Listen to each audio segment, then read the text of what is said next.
Fever. We'll see. Let me share it. What you talking about? What you want to do on a Saturday night? My daughter's out of town, so I'm inside, man. I'm in the house. I'm in the house. Saturday Night Fever. I can't believe it. I got about a week until she gets back, and she gonna put me back in the garage. I'm inside, man. I'm in the house. I'm in the house. Hey, you know what I got into? The Wire, man. You just got into it? Yeah, I'm not. I'm not really big on watching movies and shows about drugs, but everybody been getting. It's a story behind this one. This one right here, man.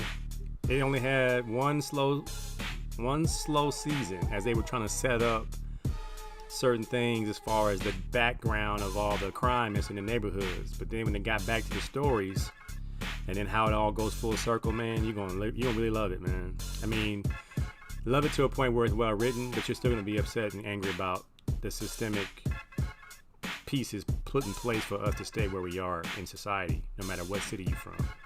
So, yeah, one of the reasons I think a lot of people really love the movie, there's a lot of black actors that were up and coming, and you see them evolve in that show. Yeah. Like Michael B. Jordan's in it, Idris Elba's in it. The guy that was a preacher in Walking Dead is in it. Yeah. So you got a lot of good black actors who are they're killing it. I mean, I'm still in season 1. Oh yeah, it's gonna get good, man. It's gonna be good, man. It's just the characters, man. The characters are so well put together in the background stories, the origin stories. I mean, I'm not sure who you're gonna end up falling in love with as far as your favorite character, but Omar coming. If you ain't got that far yet. Omar, I got that far. I'm with Omar. He's already raided one of the stash houses, and his boyfriend got killed. Yeah. So, yeah, Omar is definitely coming, and it is different, man. It's a different type of show in that every area of the street life is represented. So it's definitely something that reaches the tops of all these cable drama series. All right, Q says Mookie. Oh man, Mookie came through big time. Had he not caught that ball, we'd be watching. That's 2 runs. Extra innings. Yeah, we watching extra innings again tonight. But he said we going home tonight, y'all. We want to be here all night like last night. Mookie bets. Hey man, I'm glad. I mean, you know what? I've been wanting this for the Dodgers for a long time, because for years you had to see the Yankees like this, and the best team with all the expectations, and you get jealous of it. So I'm happy to see that my Dodgers are there. Are we at liberty to put this Dodger team, as stacked and loaded as we are, in the same category as a loaded NBA team? Like, we don't hate the Dodgers because we're loaded. Like, we've got Trevor Bauer, and it was almost like that's cheating. We just gonna pick up a Cy Young pitcher. But you know what that is, though, man? It's just part of the system, man. When we look at the NBA, we look at black men making moves to be better, to be great. Put themselves in situations like I was telling Lonnie Graham the other day. I can never be mad at anybody who puts their own career in their own hands, whether it's to win championships or make more money. Man, God bless you, power to you. But we never trip off the white NBA players who change teams. Like JJ Redick demanded a trade. I mean, it's JJ Redick, but nobody cared. In baseball players, I mean, the Yankees for years were just loading teams, paying people because there was no cap. Nobody got mad. Nobody said nothing. But I think it's the perception of the leagues. The MLB is considered a white man's league. The NBA is considered a black man's league. So we're going to be, I mean, it just comes with the territory of the skin. You're going to be way more criticized, way more for the movement. And I hate to put race into it, but I mean, unless you sleep in, you sleepwalking through life, man. You know what the deal is. Yeah. You know what's going on. But I love baseball. I mean, the Dodgers is my favorite sports team of all time. So, I mean, I don't care. We had a team full of white dudes and they was balling, I wouldn't care. It's the Dodgers. I love the Dodgers. I mean, what they say when you're a fan, I bleed Dodger blue. I bleed Dodger blue. I've been a tormented fan for years. Tormented fan for years. And what thank you, Anthony Carter, AC from LA, says David Price in the bullpen. The Dodgers are stacked. I think, man, David Price being the team player he is, I would not mind if he became our closer, man. I mean, make Kenley a middle reliever, because it's just not. I mean, how many years has Kenley Jansen been the closer? I think you run your course at some point. And he's been 7 years. I think it was 7 years. Because closers don't have long careers, you know. Yeah. You have about a 4 or 5 year gap where you just the top notch closer, and then people kind of figure out your tricks. Shit, they figured my man out. I mean, I know he's had his moments. He had a couple saves this year that was impressive, but then he gives up runs, man. And your job is to come in and make sure nobody gets runs. So, yeah. You know, Julio saved us last year. David Price saved us last night. I think we got other options. And I just know Dave Roberts likes to stay with his guys. But at what point? At what point? Let me share this real quick. Yeah, it's just, I don't know, man. I know he's not making every single decision. I know guys upstairs are making those decisions. But I'm okay with David Price, man. He's a vet. He's confident. Mm-hmm. He's honorary. Former Cy Young winner. Yeah. You know, he can build more onto his legacy by coming out of the bullpen and getting things done. Ain't no shame in that.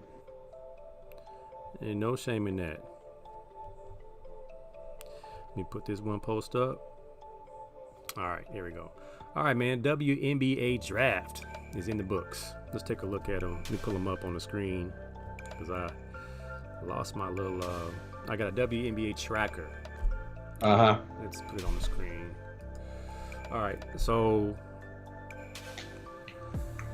the number one pick was anticlimactic because they've been saying that she was going to be the number one pick, all season long, Charlie Collier. So, yeah, that was expected. It says that even the headline says it as expected. Big girl, 6'5" junior. She grades out as a B, going to the Dallas Wings. No surprises there. But then the Dallas Wings had the second pick as well. How'd that happen? Yeah. How'd that happen? I mean, how they pull? I think they made some trades because Sky Diggins ain't there no more. Right. Sky Diggins, she's in Phoenix now, and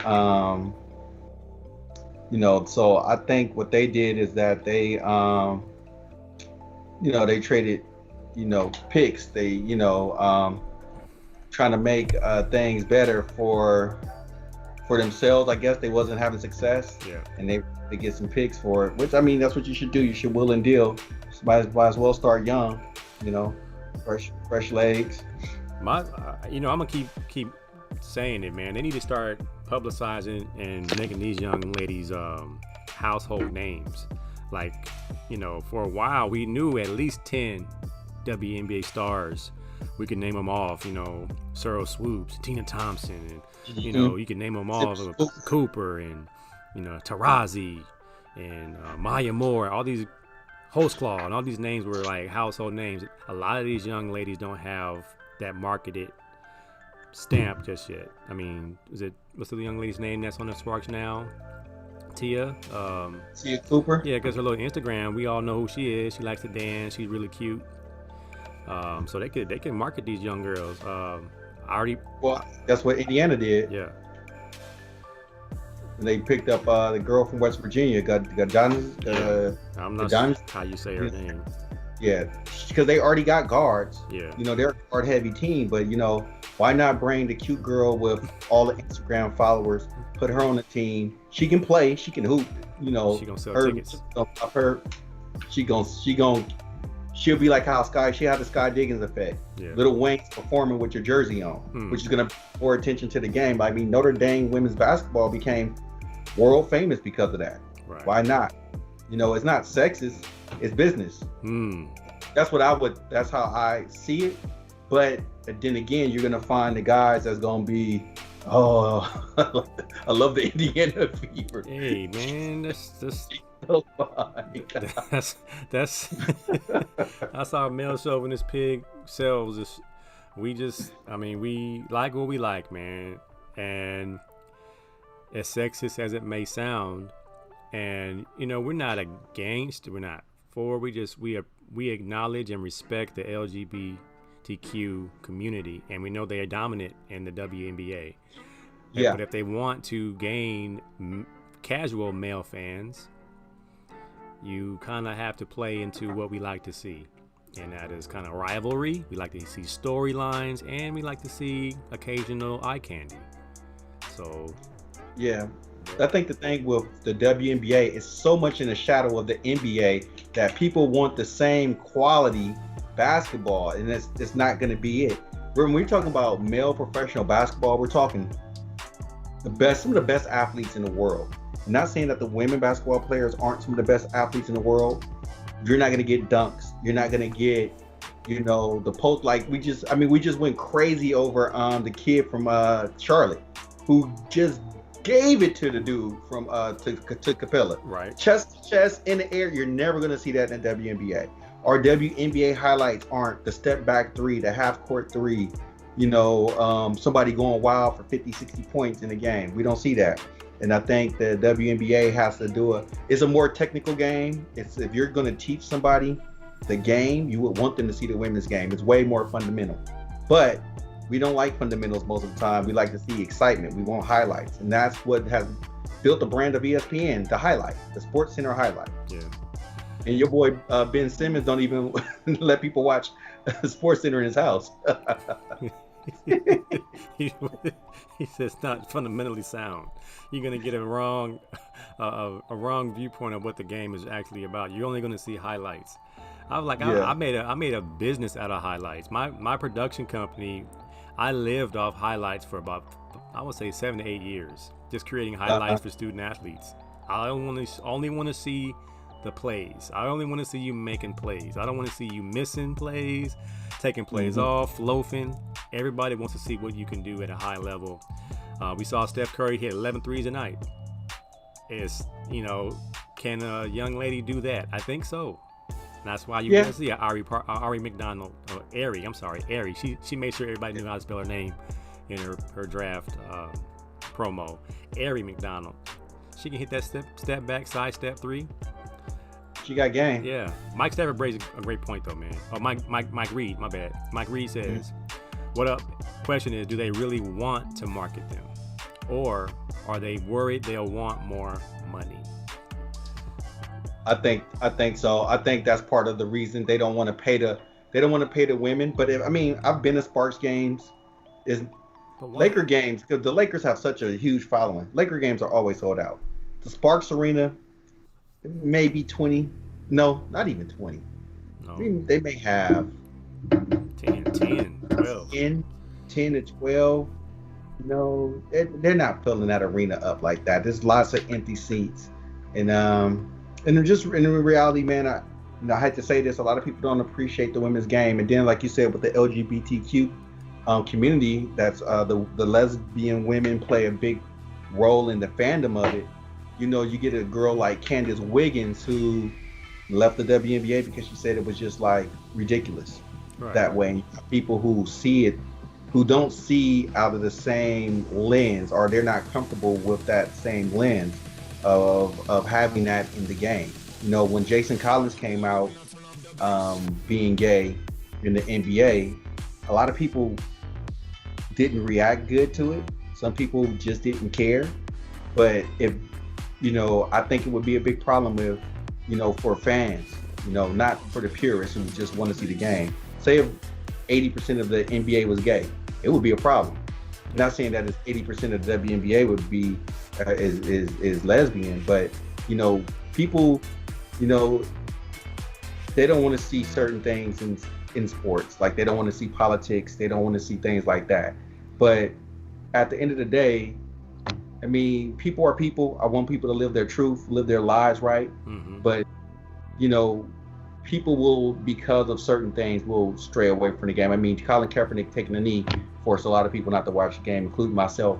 I protested once he didn't get a job. You know, I wasn't watching NFL until my son came in the room and said, "Dad, can you watch a game with me?" Yeah. That changed the whole demeanor of it. So a lot of this stuff becomes almost political in a sense. It does, man. But I would like to think if Cheryl Miller, I believe she's a lesbian, but I would love to see a young Cheryl Miller play right now. You know, because I could care less what her personal preference of lifestyle is. She balls, and she takes it to her opponent because she makes it personal. She's a dog on the court, and she makes her opponents feel it. I think that's kind of what I would like to see. Is tonight the matchup is this team, and this is the inner story that this game right here, you must watch it. We got star A and star B. They got history in college. They got history in the those things make me watch this. That's why I watched the tournament, the NCAA tournament, and that the game is really, really important. Win or go home. And we got 3 stars over here. We got 3 stars over here, and Hall of Fame coaches going head to head, or first black and female coach to get this far. So those stories made me watch. So I think there are some things that they're just not doing. I wonder if what Mike Reed is saying is that they don't want to pay him. Like you agree? I can't believe they don't want to pay him. I don't. Why wouldn't you? You got a league, right? Why not grow it? Why not make it popular? Because I think the powers that be don't want it to be popular because I think more so it's been a token league, to be truthful with you. I think the WNBA, despite the fact in the 90s when the Sparks and the Comets had a great rivalry going, they didn't capitalize on that. The Comets dominated it, but I just really don't think. I think it was just like a token gesture. Hey, women's basketball, here, let's just put it out there. It'll die eventually. I think they're even surprised that it's last this long, and I think that's one of the things. Like even when the Lynx and the Sparks had a good little rivalry when Maya Moore was there, people tuned in. I tuned in and watched that whole series because it was Maya Moore versus Candace Parker. UConn, Tennessee from college. Now they in the pros. They battling for pro superiority. And I remember when the Sparks beat them that one series, I was like, yes, Sparks won. But they didn't sell that. They didn't continuously sell it. And I think the girls see it. Well, let me not say girls. These women, because they're grown. These women see it, and they don't like it. And that's why they've been pushing and fighting for equality, because they know with the more press, the more media, the more that the game will be seen, the more money that comes with it. And that's what they would like. They don't want to work regular jobs. They want to, when they retire, where they are set for the rest of their lives. Yeah. I think that only happens if you become a superstar with endorsements, being able to speak, being able to do TED Talks, the things you can do if you're named like an Olympic star. They only get to make their money off their Olympic stardom. And then they have to capitalize and get the shoe deal, get the endorsements, and then hopefully the next 4 years you do it again. For the WNBA stars, they only have a handful, and most of them are getting a little bit older.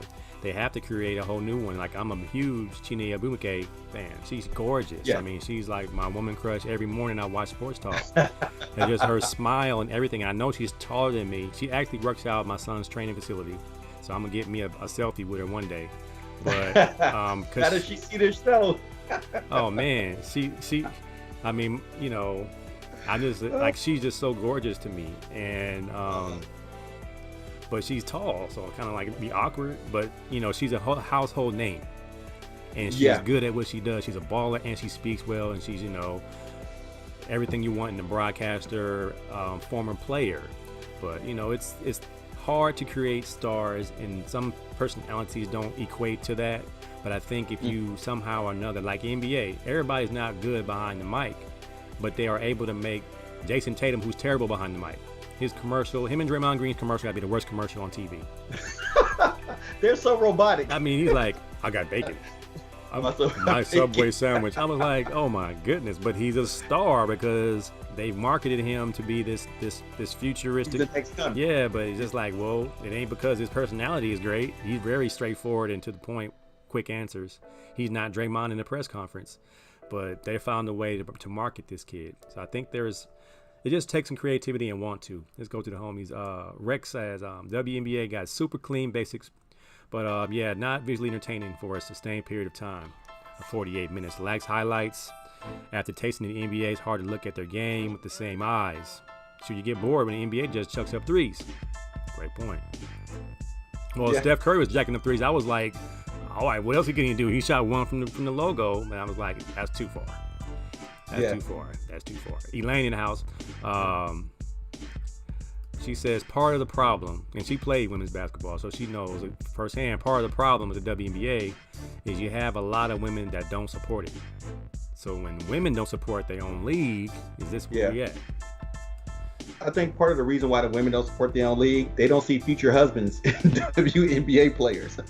I'm not saying a lot of women aren't knowledgeable about the game of basketball, but I mean, there are women who watch the game as superficial as men. Like, ooh, he looked good. Like, there are women who thought Dennis Rodman was sexy. Like, oh my God, Dennis Rodman has the best body.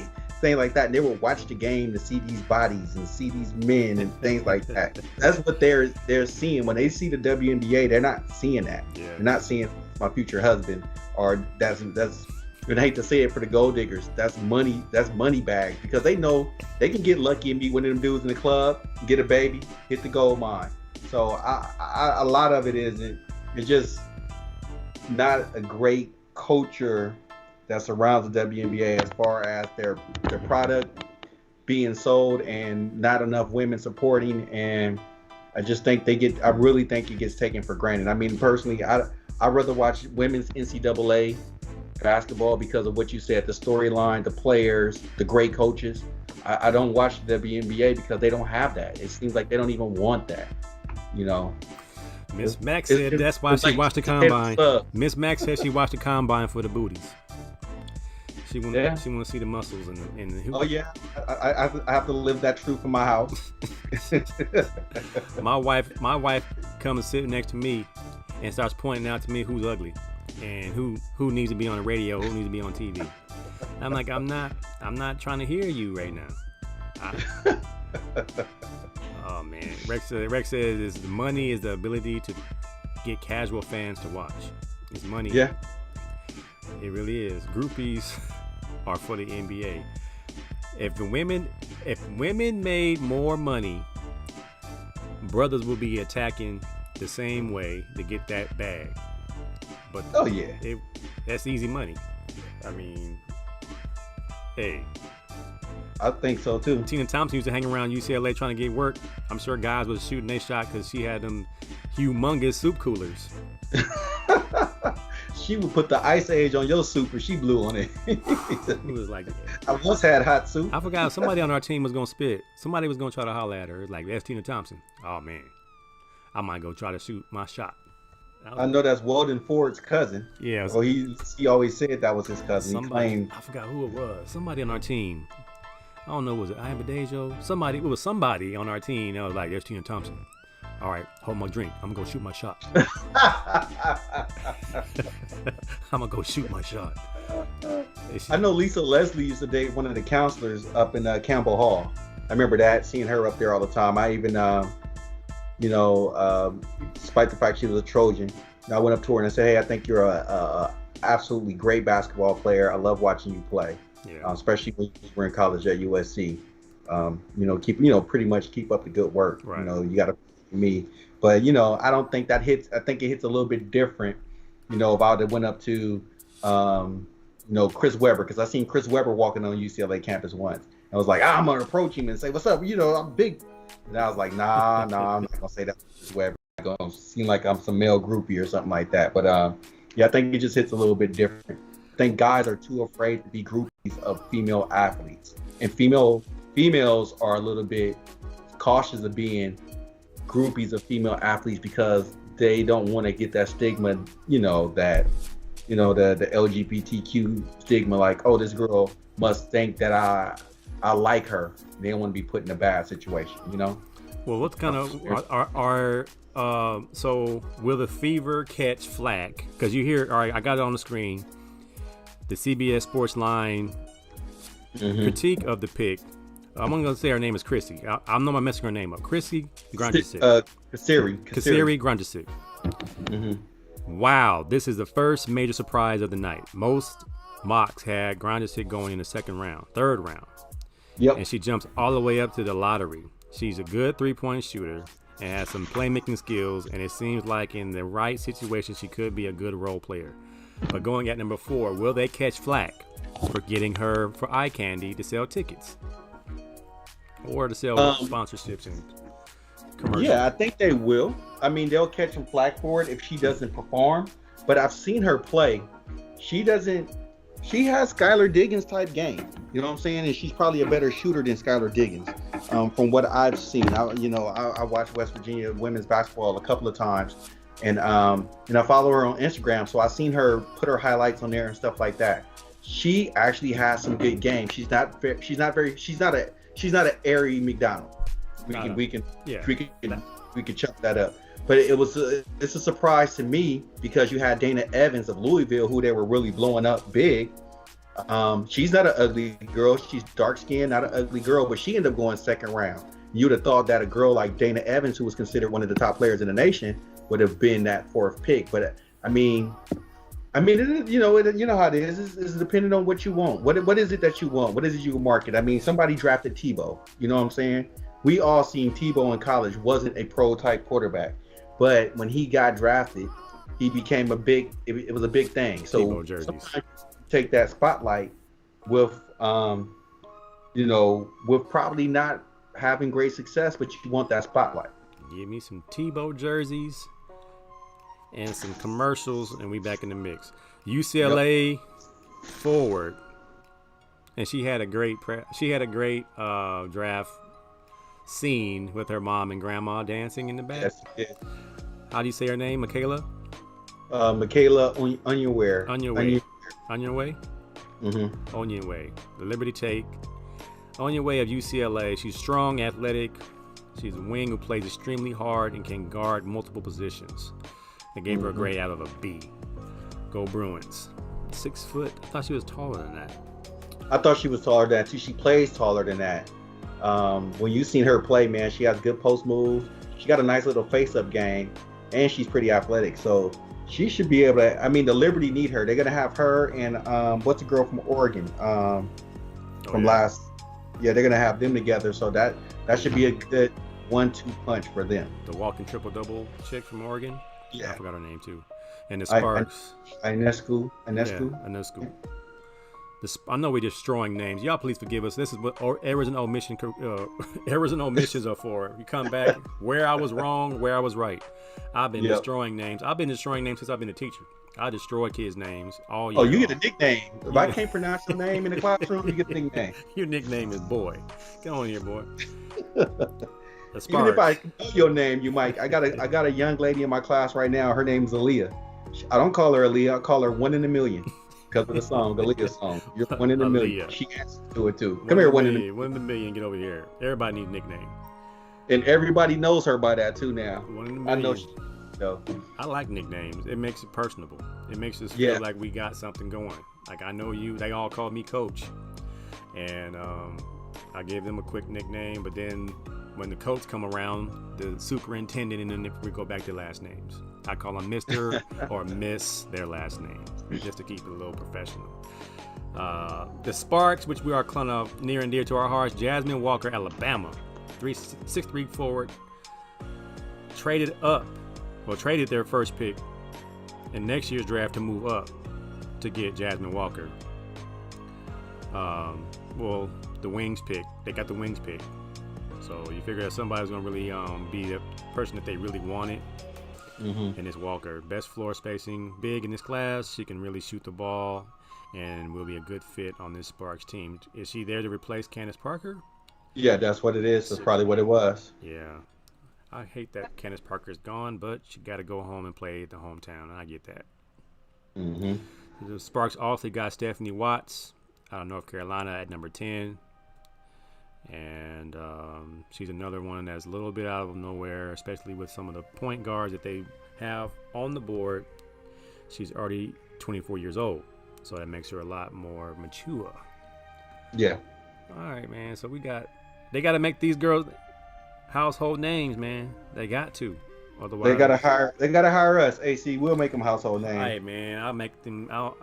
You got put them on Sway in the morning. Make them go into the Den of the Hyenas. Put them on Good Morning America. Put them on Jimmy Kimmel. Mm-hmm. So that league. Get them a little Instagram show, Facebook show like Dorian Thompson Robinson. Mm-hmm. And just make them stars, man. Tia Cooper, gonna have to shake your booty a little bit. Get your name out. Get your name out there. Marry you an NBA player that's suspect. Get you out there. Get your Dwight Howard type. There's some way to do it, man. All right, man. The Dodgers pull one out tonight. The Doyers. And Mookie against the hated Padres.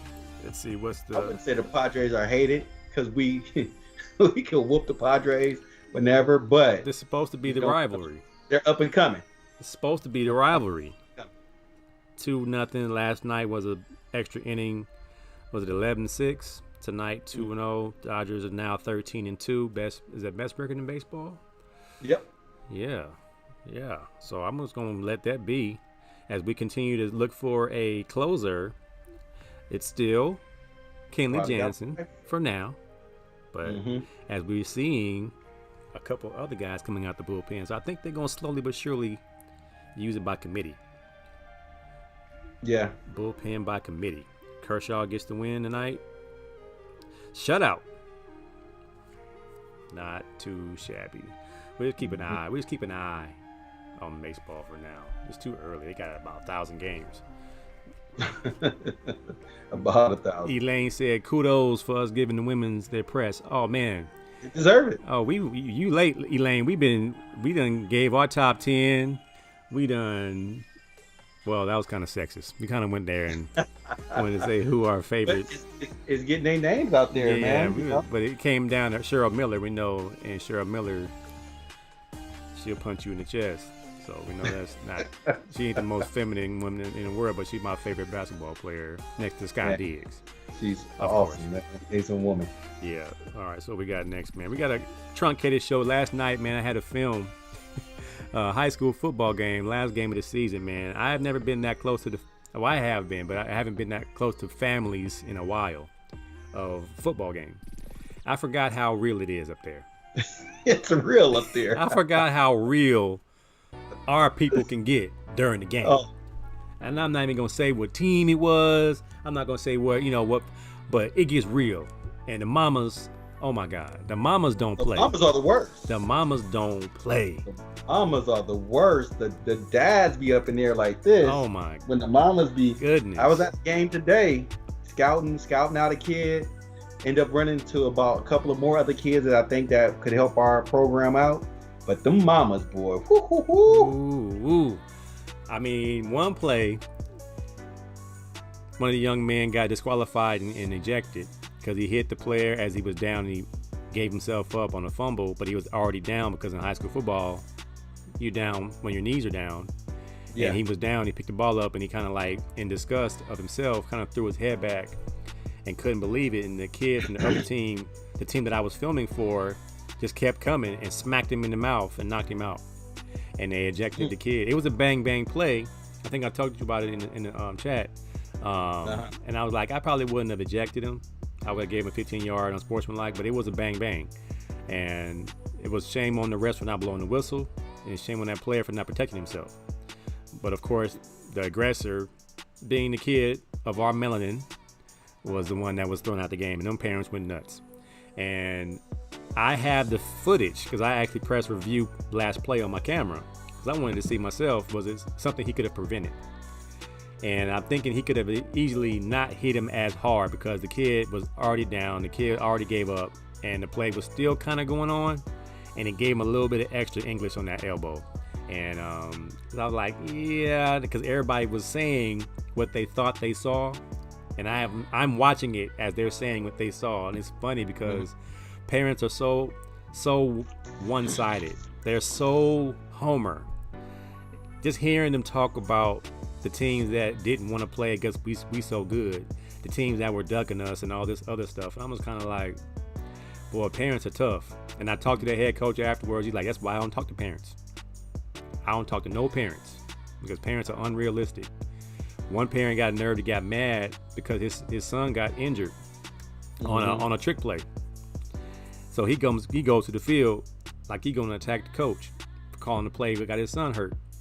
But it was a freak accident, man. It was really something that you can't foresee happening. But it's like, man, it's got to be the hardest part about coaching is the parents. And he's like, no, it ain't. I don't talk to parents. You know, the way I handle parents as a coach, you know, I have to keep in mind, I have their kid. And I don't close my practice off because it's your kid. If you have a real concern about your kid,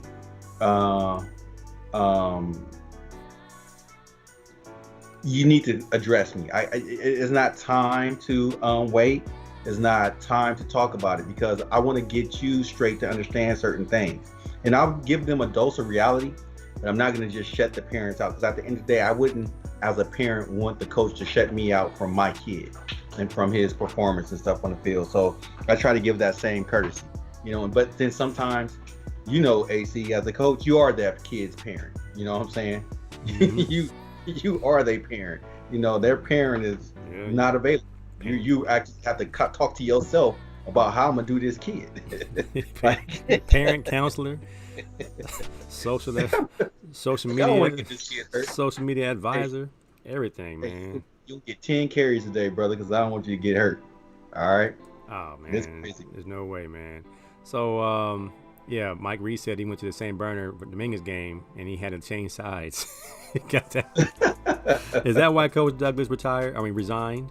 I don't know, man. That was the big story of the day. He resigned. I don't know why he resigned. One season, right? First season? COVID season. Yeah, it was his first season there. Yeah. COVID season, first season. All those kids came with him, and now he's out. It's going to be some interesting Eric Sonheimer tweets. We'll see if anything comes about. But that whole deal, I can only imagine how that was going down. You said you was there, Jimmy, though? The fans are off the chain on the ref's head? Man, the fans was off. I mean, my son was there. You know, I took my son to the game, and it was embarrassing. But he just walked. He said, awful.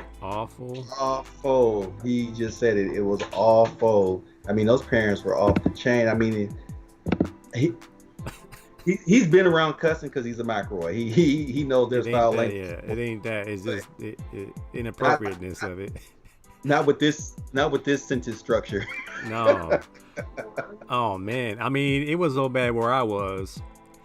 Grandma, stand up. Hit that nigga. I'm like, wow. Grandma.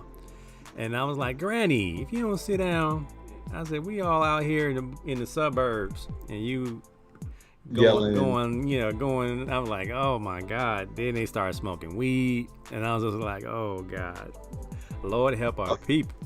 You know, we ain't been out the house in a year, so we get out and act fool. Oh, but it's everybody out acting a fool, man. It's crazy, man. Today was the longest I've been out the house since we've been on quarantine, and I was like, ooh, I need to go back in the house. I had a good time though, man. They're my people, man. We just ghetto for no reason, man. But you gotta love their passion. But it was like, and then the facts that were being spit out that were wrong, just bad. That ain't no pass interference. He need to man up. I was like, that's pass interference. Like I felt like Rodney Saucier and Anthony Carter, like a referee and Dietrich and the referee guys who defend the refs. I was up there defending the refs. I was like, that's what the call is. You can't call that. Yeah, you have to. I think it was a PI call. The defensive back never looked for the ball, and he slammed the receiver. Never looked at the ball. That's not pass interference. If anything, it's unnecessary roughness, but they can't call pass interference on that play. And I was just like, what rule book? He don't know football. I'm like, I'm pretty sure he knows football really good. Yeah. Jake Paul won? No, I knew he was gonna win. That dude fought a YouTuber that used to be a UFC fighter. So Jake, yeah, I knew he was going to knock that dude out. That was one of them setup fights that we could kind of give him a little bit more props. I'm not impressed by that. That dude was tiny. That dude was not a boxer. That dude ain't fought in 5 years, and he's been getting knocked out in the UFC. So that's just another publicity stunt to make him seem like a good boxer before he fights Floyd for money. And then Floyd's gonna give them a little, lesson in how to box, and they're all gonna get paid, and everybody's gonna be happy except the fans. Mike said they were bad. I had to go to Dominguez side at half. This ain't your parents. St. Bernard now. He was on the Bernard side. And he had to go back over to the other side. I was on the Dominguez side. Dominguez side was off the chain. I guess because I wasn't on the Bernard side, but the Dominguez side was off the chain. I mean, I'm mad that we seeing who these schools are, but it's passion, and I understand the passion. And sometimes the parents, they want to be the show at their kids' game. Some of the things that was coming out, some of the people's mouths. Not that I've seen it before. I mean, I went to Washington Prep, for crying out loud. I've seen it before. I've heard it before, but this is a little bit. It was a little bit too much. It was just a little bit too. They got to catch up on lost time, man. We ain't get out the house, been in the house talking trash to the TV for a year. Now I get to come and just talk to some real refs. You blind ref. You get paid, ref. I heard the Bosco game, the refs have taken their little position as the stars of the game, and Mater Dei got the good, easy win.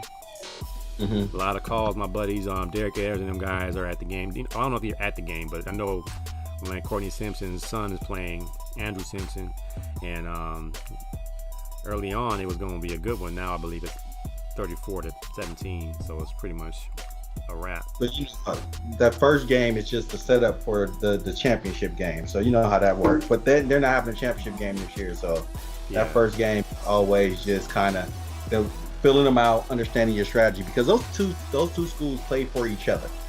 They're not worried about the rest of their schedule. They know that game is the game. Yeah. Everybody else is practice for that game. Yeah. Rest in peace, Black Rob.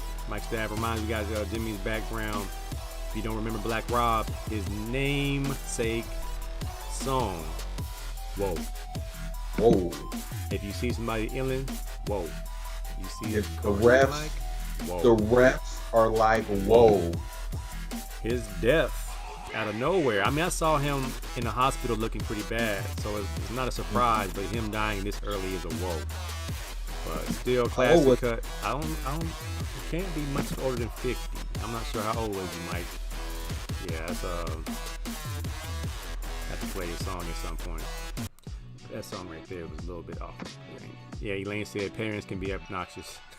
Just a trip. Some are just obnoxious. I tell you, man, grandma, man.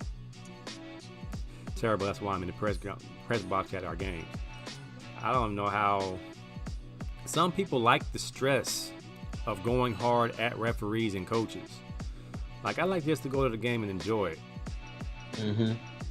So, and I told my son's coaches, you ain't ever going to worry about me.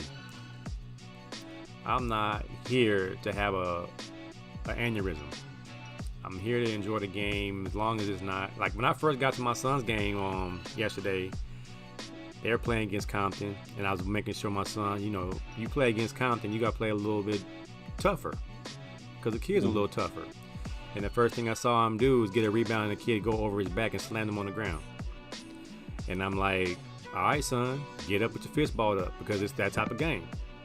Don't get up looking surprised. Get up, put your big boy voice on, ball your fist up, stick your chest out, and go to the free throw line.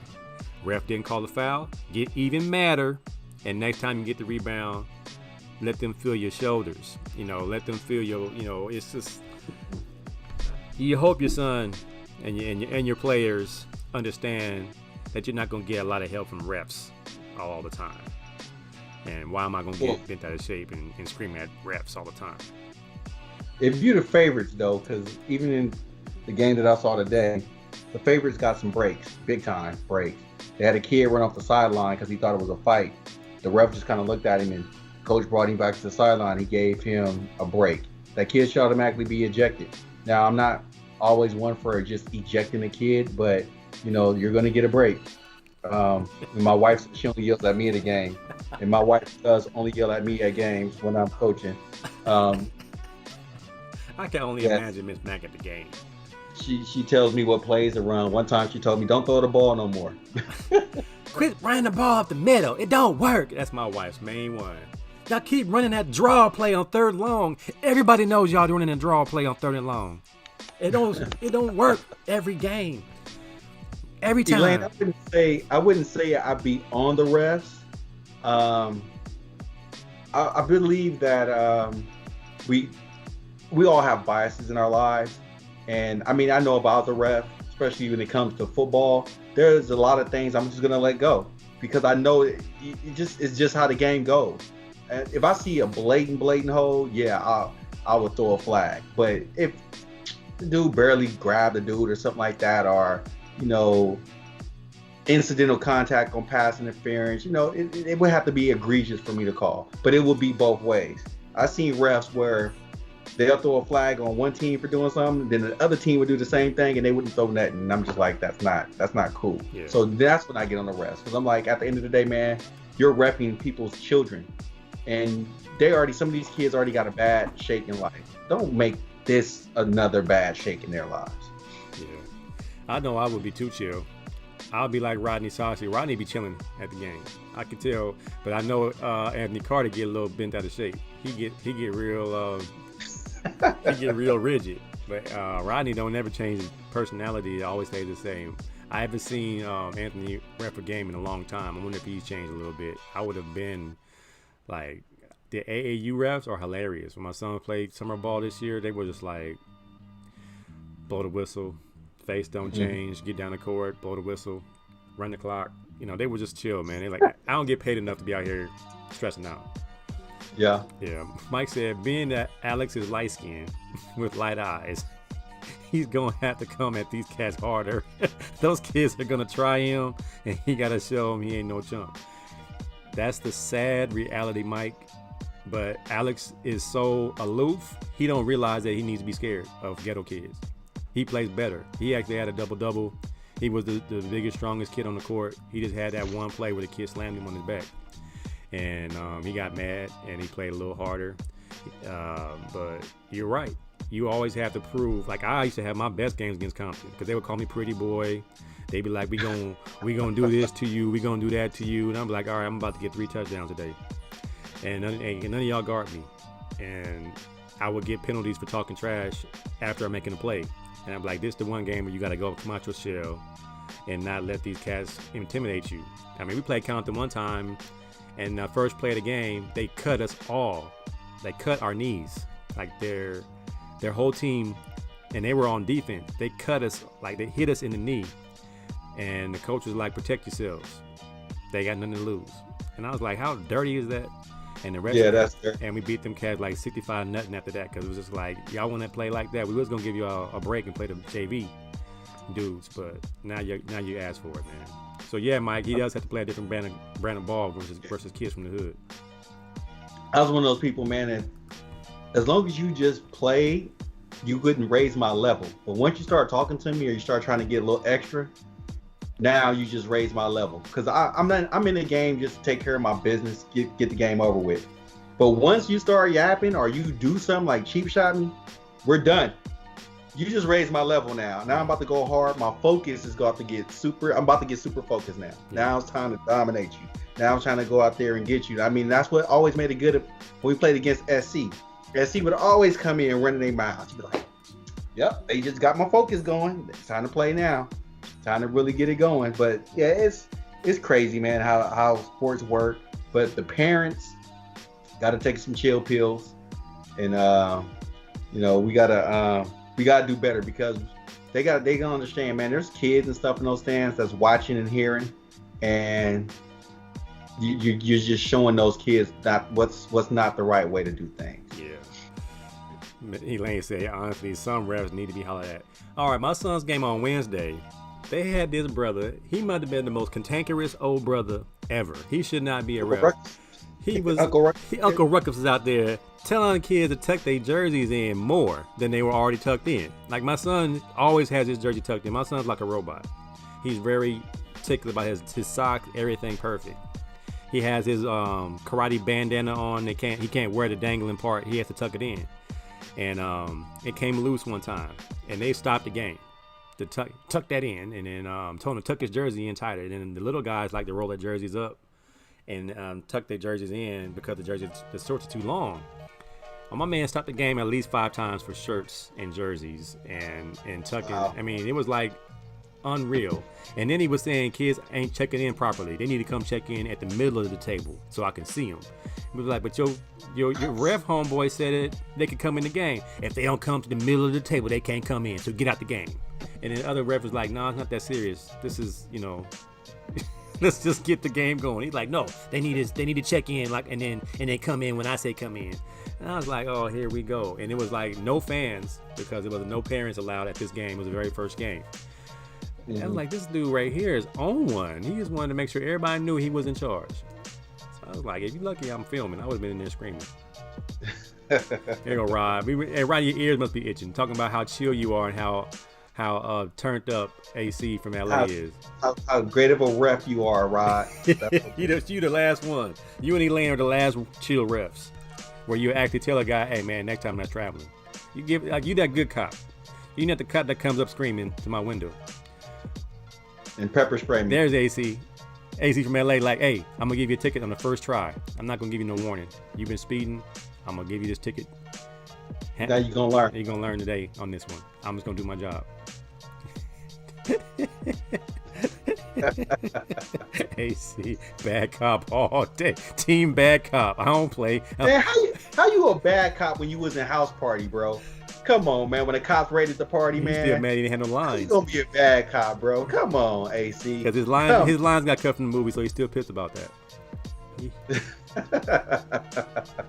Lonnie Grimm is Lonnie Grimm a ref too? Is Lonnie Grimm a ref? Lonnie got his head covered up with a bag right now. Oh no, Ronnie said he was turned up last night. Off of him. So it must have been a serious situation if Rodney Robert Saucier got turned up at the game. So there is a button you can push. Hey ref, where you learn to ref at? Where you learn to ref at? on Noah's Ark? Yeah. Right, where you reffing at? You reffing Bob Cousy? Who you been reffing? Who you out there? Rodney got mad. I ain't that old. Oh no. St. Anthony's no fans in that dungeon? Inside the gym? Because St. Anthony's already a dungeon with the concrete seats. The concrete bleachers inside the gym. Oh man, that place is eerie. Just think about being there and no lights on at night. It's probably scary, man. Did I just say the dude's whole name? Miss Matt, get on out of here. Rodney Robert Saucier Sr. So he told a story about why his name is Saucier. I say, is it Saucier or Saucier? Because Saucier is French. And you, my brother, look like, a Roberts. And he's a Jenkins or one of them, the Hightower boys, All right, there's an NCAA transfer rule change, man. So no penalty, one transfer allowed, no penalty. Is that going to change things for the portal? Is it good or bad for the NCAA? I think it's good. But people don't understand is like some of these young men, when they're getting recruited, they're getting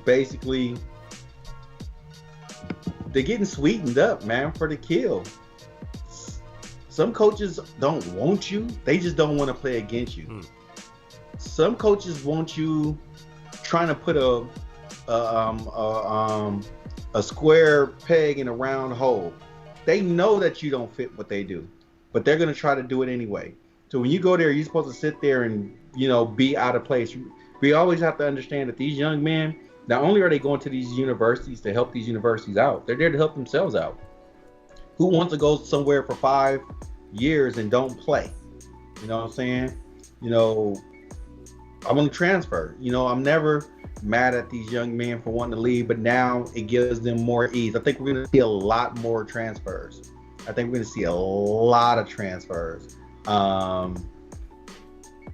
Kid goes there for 1 year and don't like it, they're going to be gone. But it'll be that one time only.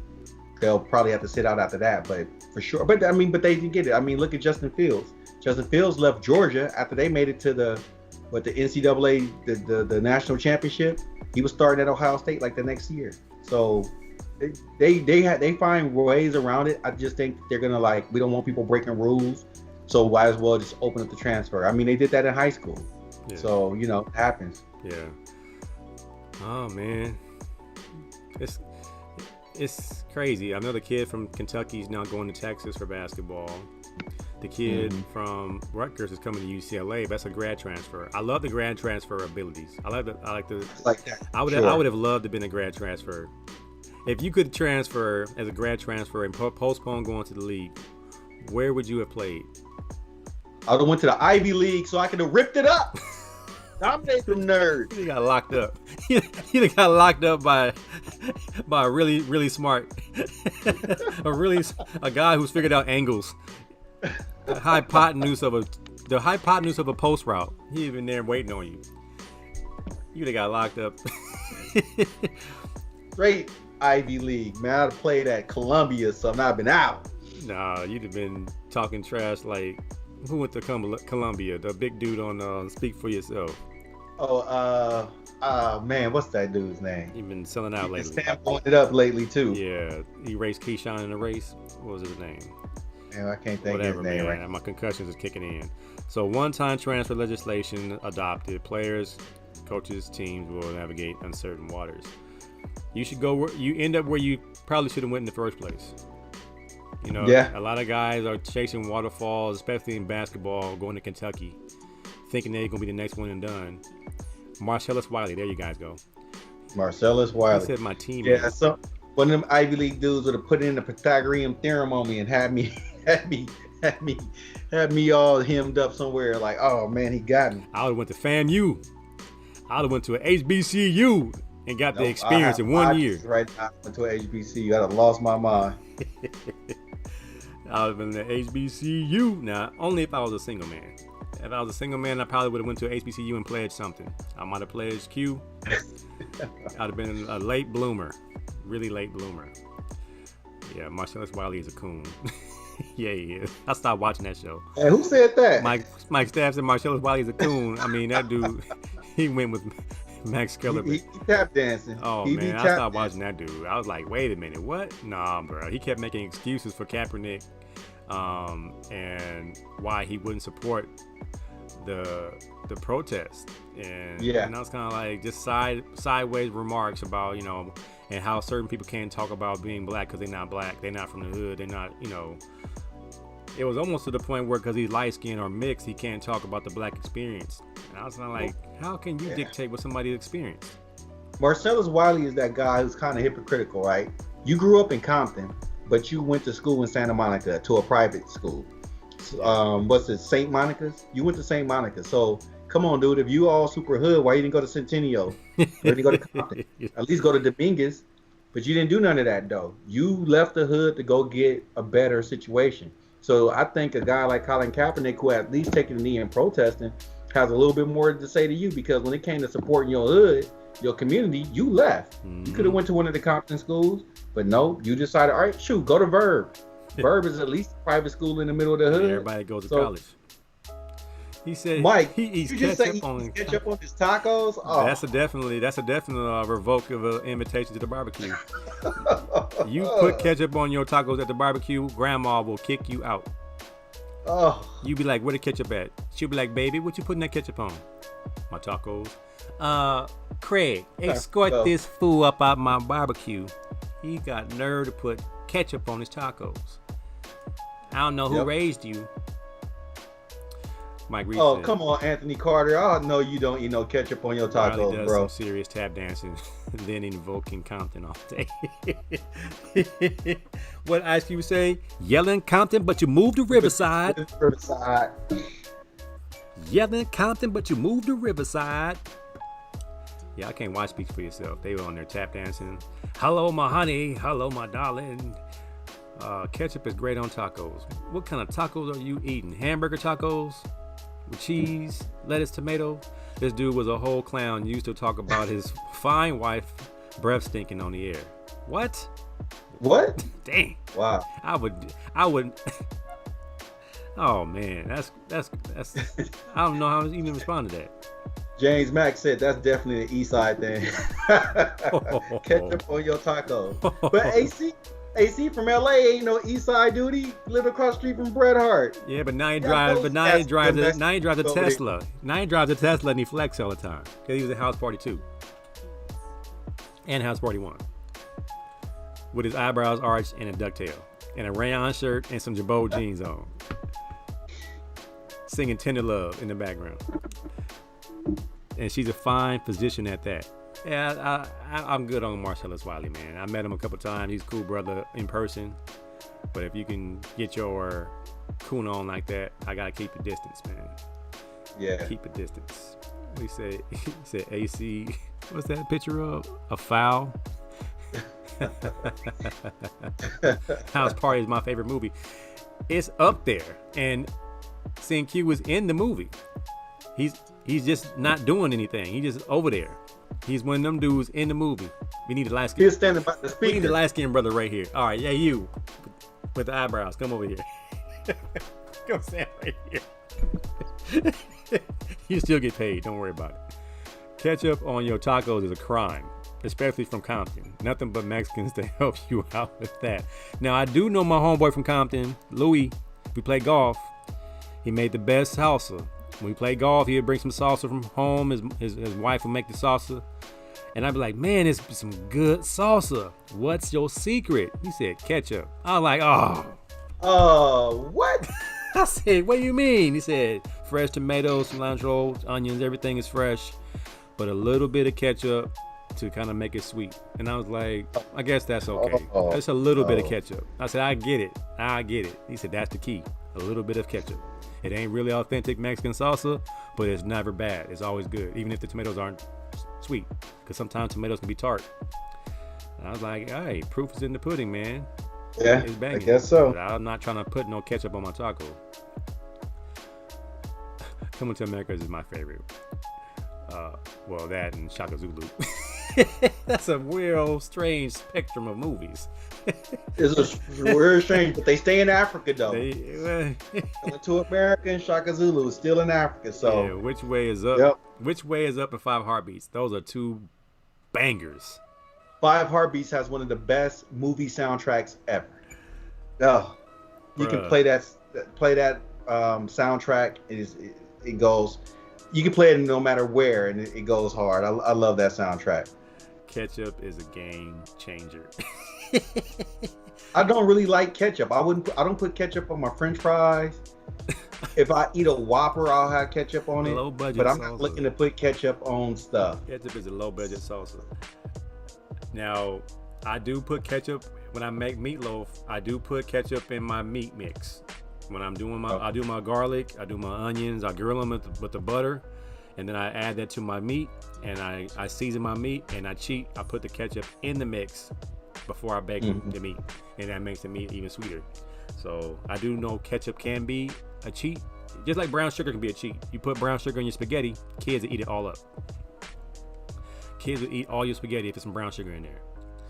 I don't know. When my wife makes her spaghetti, she don't put no. I hope she don't put no sugar. I ain't really in there watching her, but that's why your diabetes be kicking up, because she be sweetening it up.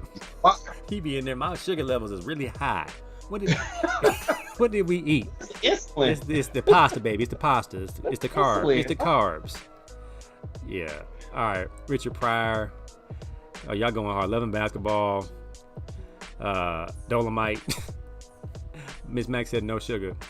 You putting something in there, cocaine or something. Okay, Michael Jordan's gonna speak for Kobe as he's inducted into the Hall of Fame.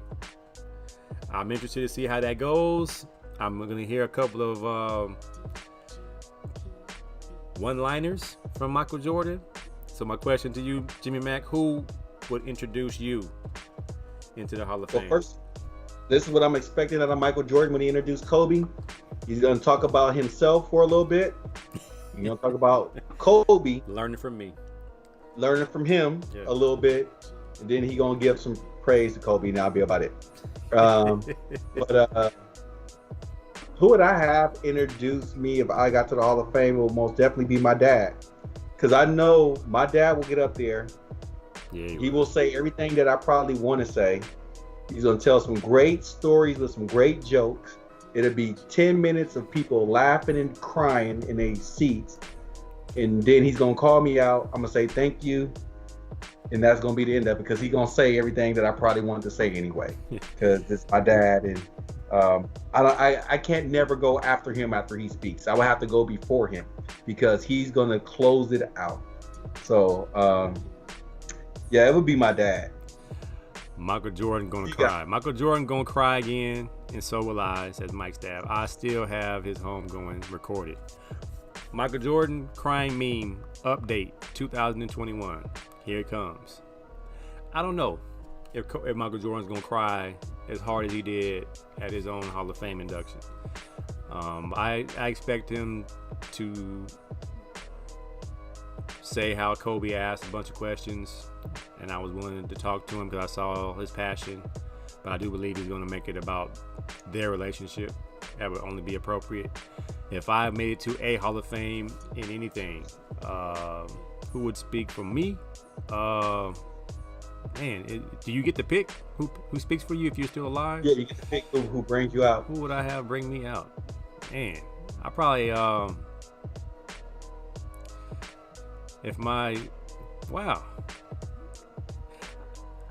if I made it in basketball, it'd probably be my high school coach, Coach Ron Palmer, because he always had me laughing, even though he didn't think I was very much of a basketball player. He just knew I was a good athlete and I would do what he asked me to do. But he'd have you laughing. My football coach, I would have Coach Don Norford, Long Beach Poly coach. I never got close to any of my coaches in the pros or at college. It was always business, but it was never personal. But my high school track and football coach, the one that helped me transition from receiver to defensive back and spent the most time with me in track and field, and actually had that come to Jesus moment when I was messing around getting in trouble in high school, who gave me that talk before my dad got out of prison. He was my dad figure, and he was the one that really talked to me as a man, how it's going to be like as a man. I think him, will be probably the guy I would like to speak. And he'd probably say, he still never gave me what he had. He still left it on the field. He never gave it all to me. He always held back. Because I always held back. I always just gave him what he asked. I never really pushed it. If I could go back and do it again, I would have said, all right, man, I want to be the best. What do I have to do? I always took it easy, man. I never wanted to run track hard like that until it was too late. But, I always appreciated his guidance and his just being a good role model for all of us, man. And, it's Don Norford, man. That's probably who I would like to have my speaking mind. But if my dad was still alive and I was in some, it would be so off the chain, so ratchet and ghetto. If my dad gave a toast at my brother's wedding, and it was the funniest thing in the world. I mean, everybody was just laughing, and people like my brother, my sister-in-law's father had recently passed away, but my brother's wedding was still on the books. And this was the comic relief everybody needed. My daddy got on a microphone. And I'm talking cussing and carrying on. Talking about I want some grandkids and don't be fan dangling, chain dangling. Don't be in there playing around. Y'all got to give me a grandson, and I want y'all make me a grandson tonight. He was just saying some wild stuff. It's like my dad. I mean, he been off the chain his whole life, so it wouldn't be very classy if my dad got on the microphone and introduced him. He said, all you haters, all y'all in the back, all y'all thought he couldn't do it. This is for you. He would really make it a big scene. So I probably would not have my dad do it. Yeah, man. So Papa Don, man, that's my go-to. All right, man. Last but not least, a little lighter side, since it's a Saturday Night Live special, 1585.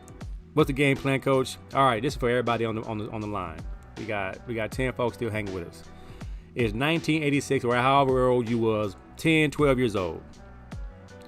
You at the baseball park, and you got $5, and you can go to the snack bar and get anything you want. $5 Jimmy Mack, young Jimmy Mack, 10-year-old Jimmy Mack at the baseball park. You just played a great baseball game, and you got 5 big ones in your pocket. What are you getting? Man, that's easy for me. You know, I'm getting me $1 worth of red vines. A whole So dollar. don't worry about How many is that? $1. Well, it all depends. In 1986, I think red vines was what? 3 cents? 5 cents? If 5 cents maybe for a vine. So I got $1 worth of red vines. I got some chili cheese Fritos 75 cents to $1. with the chili inside, with the cheese, with the bag cut open. Get that spoon, that little plastic spoon. Chili cheese. If they had cream soda, I mean cream soda, maybe two, depending if they was Springfield, because Springfield cream sodas was cheaper. That's 50 cents. That's 50 cents. So what? That's what, $1.75 plus $1. That's $2.75. 50 cents for 2 sodas. So I'm up to what? You gonna buy your friend a soda too? Hell no, he got no money. You ain't got no money. I hit the home run. My mama give me $5. And I love Tootsie Rolls back in the day, especially when they had the flavored Tootsie Rolls. You can get the grape ones or the strawberry ones and stuff like that. I'd have got the rest in Tootsie Rolls. So that's how I would have went down. I'd have went down with a stomach ache too. So that's how I would have went down. $5 in 1986. I was 12. All right, so I probably had a good 3 for 4 game. The one out I had was probably a pop fly or something. I probably balled out. My auntie came, gave me an extra $5 because I did good, or my uncle came, or somebody came. My mama said, "Good game. Go get what you want from the snack bar." They would say, "Don't spend it all in one place." I'm about to spend it all in one place. I got 5 big ones, right? Chili cheese Fritos with the cheese inside, chili inside, bag open, white fork. I get me a cactus cooler. I think that's 50 cents. The chili cheese. Ooh, cactus. The chili cheese Fritos, I believe, is $1.25 if you get cheese on top of the chili. So I'm up to $1.75. I'm getting me a 25 cent worth of Chico stick. I'm gonna give me a Chico stick for 25 cents. I'm gonna get me like 5 packs of Annihilators. They were like 10 cents each, I believe. Or 15 cents each. So I might have to get 3 packs. 86, they were still 10. They were still 10 cents. 80. And then I'll probably get me a big pickle. Give me a big pickle. I believe the big pickles are 50 or 75 cents. So I'm rating around $3 and some change. I'm gonna get me a quarter worth of red vines. I'm gonna get me a couple Jolly Ranchers for 10 cents each, apple and watermelon. And let me see what I got. I might have a couple coins left. What else did I like? Them Bazooka Joe, that bubble gum. I would grab me. Are you gonna put the Jolly Ranchers inside the pickle? Yeah. Oh yeah. And then I might even get me some of that Sun Dip. Is it Sun Dip or was it Fun Dip? Some Fun Dip. And I might get me them smokeless cigarettes. Them smokeless candy cigarettes. The ones that those gum, the chewing gum. Yeah, man. I'll go to town with $5, bro. That was the good old days where you can get a lot for a little bit. Ronnie said $5 in '86 was gas money for me. That's because you was already driving. You was old. All the rest of us was still kids. You was already a man with a car note. $5 in '86. Now $5 in '86, you can get in 5 gallons of gas. You got more than 5 gallons of gas. I think '86 gas was like 89, maybe 79 cents. Yeah. Shoot, that's almost a full tank. Miss Mac getting the Shasta. Mike said he getting a hot dog, red vines, root beer. He was a skinny kid, so he liked to save his money. Only a kid that Magic Mountain with the least amount of money and came out the home with change. Go to the end of the day and get the extra hot dogs that they don't sell. They hand them dogs out. That's smart. Career in '86. She had a career. In '86, so I can't participate in this one. All right, when you was a child, Elaine, and you had a few coins in your pocket, and there was extra coins like per diem, like money that was for the fun, for the food. Big League Chew was too expensive. Big League Chew had to be someone, like if your dad came to town and he bought you some gum. That's when I got some Big League Chew. I get that Bazooka Joe with the cartoon comic strip inside the gum, and it had all that powder, and it'd be good for like 15 seconds, and you get your new piece. That Big League Chew is dangerous because you might swallow it. It's so sweet. Get you a big bowl. Remember those big bowls? It was hard. You chew on it, then it turned into gum. That lasts about 5 seconds too. Chili cheese Fritos from Mike. Laffy Taffy apple from Miss Mac. I thought it was now laters in the pickle. No, you could do that, but it's more easy with the Jolly Rancher stick. Get the Jolly Rancher stick, put it in there, or get a candy cane. Yeah. Stick it in that pickle. Or put some of that Fun Dip in there and create some straight cocaine. Well, we all die eating stuff like that nowadays. Put some Pop Rocks in there, you might be in the house. Smokeless cigarettes, you had them, bro? It was on, bro. Gas was over $1.86. Was it? No, it was 99 cents and 92 when we was at UCLA. Yeah. Elaine must have lived somewhere where they had high inflation. It was bougie. You must be living in the Ozarks somewhere. I remember when I had the Mustang AC and oh man, at UCLA. Yeah, we had. Man, gas was what, $1.05 at the most. I remember P. Ward getting gas in the D210. He used to drive that D210, 6'3", 250. We're driving a D210 with rims on it, getting gas. He would have $10, get 10 gallons of gas, and that thing be full. It was 95 cents over there in Palms. It was. At the Arco. You had to pay with cash. The 77 Chevy Monza, probably folks used to call it the football. Your car was a football? I had the Jesus Mobile at Poly. I had a 7.4 Valiant. It was gold, and my mama put a Jesus sticker on the back. And it...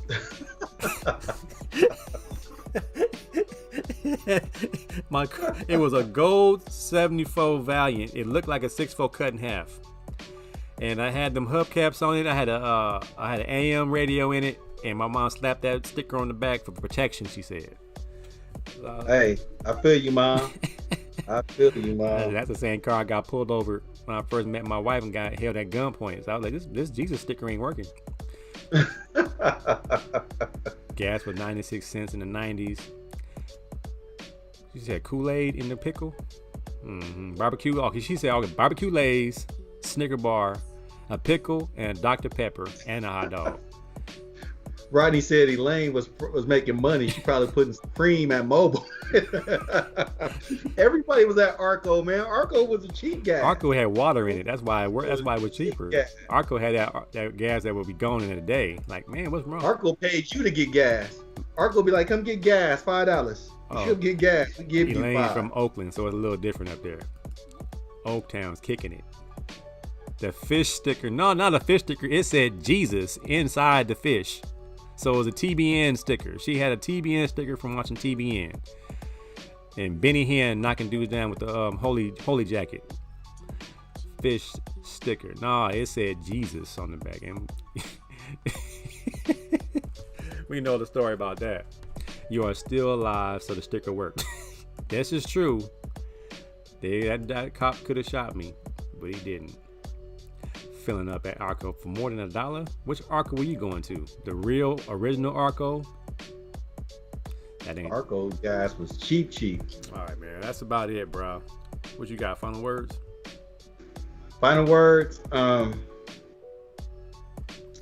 Hopefully, come next week we get some justice with the Chauvin case, and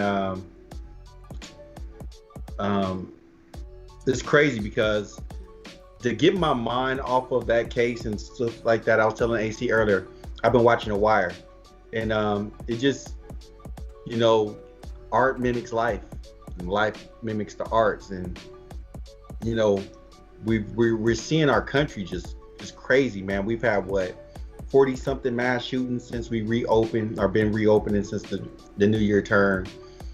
We got police brutality still going on. We had the Latino kid, Toledo, that was shot in the alley by the cops when he just put his hands up. They said he had a gun. Looking at the gun, it looked like the gun was cocked. And I'm like, so the kid put his hands up after he cocked the gun. So it just looks really weird, man. It's like we're just going through it as a society. And man, I just pray that we can get this thing back under control, man. Because if we haven't even fully opened up yet. So imagine what happens when we fully open up, the craziness that might go on, man. So I just think that everybody who has the faith, we should be in prayer, unifying in prayer, that this don't go south really bad, because I think If they get this Chauvin dude off innocent, it's gonna be some smoke in the city, and I don't want to. I'm tired of this scene. Mm-hmm. So let's just hope that they give the right verdict to stop making it seem like our lives are worthless. Yeah, I mean, with the developments of the Dante Wright killing as an accident, and the Chauvin case being in the air when we saw what we saw. It's and I saw my homegirl Michelle went live today in Long Beach as a man was being arrested. So she started filming it because she wanted to help the brother, because the brother he put his keys on the ground. I believe he was a security guard himself, and so I believe he had security guard belt that has whatever security guards have, but he put his keys on the ground. He was surrendering. He had his hands on the wall, but the police still came out 4 deep with their guns drawn. So I'm just kind of like, man, what is the procedure? Like, what is the practice that when a person is surrendering, and is it the fear that he might be quick, he can just jump and turn around and bust them all with a quick draw? Like, he has his hands on the wall. He did what you asked him to do, and you're still walking up to him with your guns. Like, if he does anything, we're gonna kill him. He's not a threat at this point. And my whole thing was like, man, they gotta change that, man. There's a lot that we have to change. I'm not sure if you watched the Falcon and Winter Soldier on Disney Plus. See this week's episode, yeah. Okay, I'm gonna spoil it for you, but it's a very deep scene in this one, and it's where Sam goes back and visits the brother, the first black Captain America, the first black super soldier. Yeah. So it's a very deep scene as far as what they're saying and what the interaction is, and it's about how America, at the end of the day, don't want to see us in that power position. And it might be fictional, the show, but how real the statement is, and how they try to destroy President Obama for every little thing that he did or did not do. And that, yeah, we need you to clean up this situation, and you do have class and prestige, and you were qualified, but we don't like you. We don't want you to have that. So we're going to try to destroy you. And it's like, man, when are we ever going to be able to get beyond this? And I don't know if it's in the fabric or the DNA of the just the history of this country for there to be equality. It just seems like racism is here to stay. It's as American as apple pie. Racism is American. America is based on racism. It's made on racism. It's going to forever be here. We just got to continue to fight against it. And even if it doesn't affect us directly, it's something that we can't be silent about, because we're seeing craziness. I can't imagine if my son would be dead because someone said, oops, wrong weapon.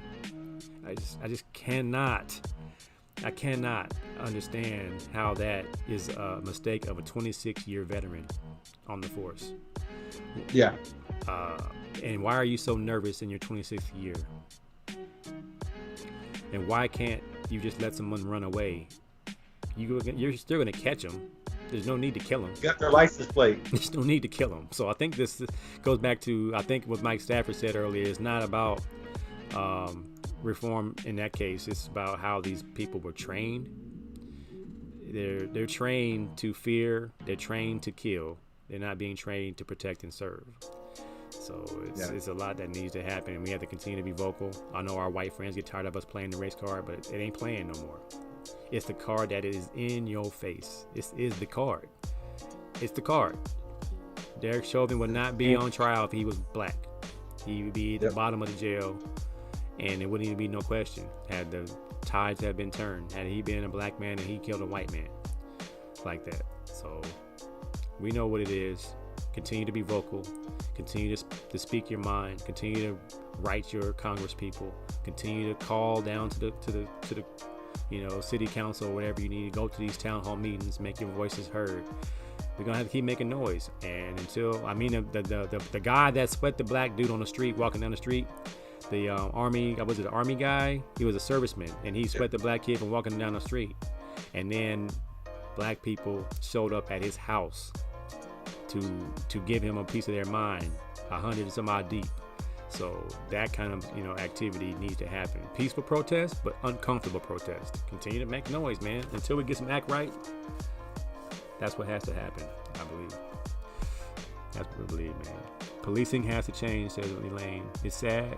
It's like the Wild West. And Elaine's coming from a place of experience.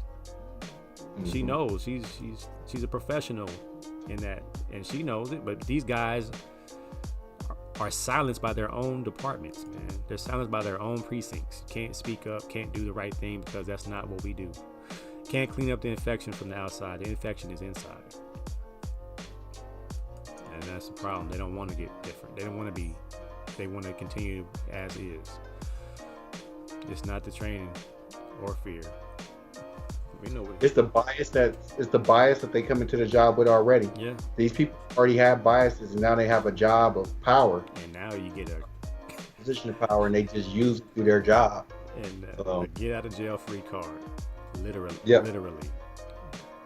Literally. She gets to resign and keep her pension. Yeah.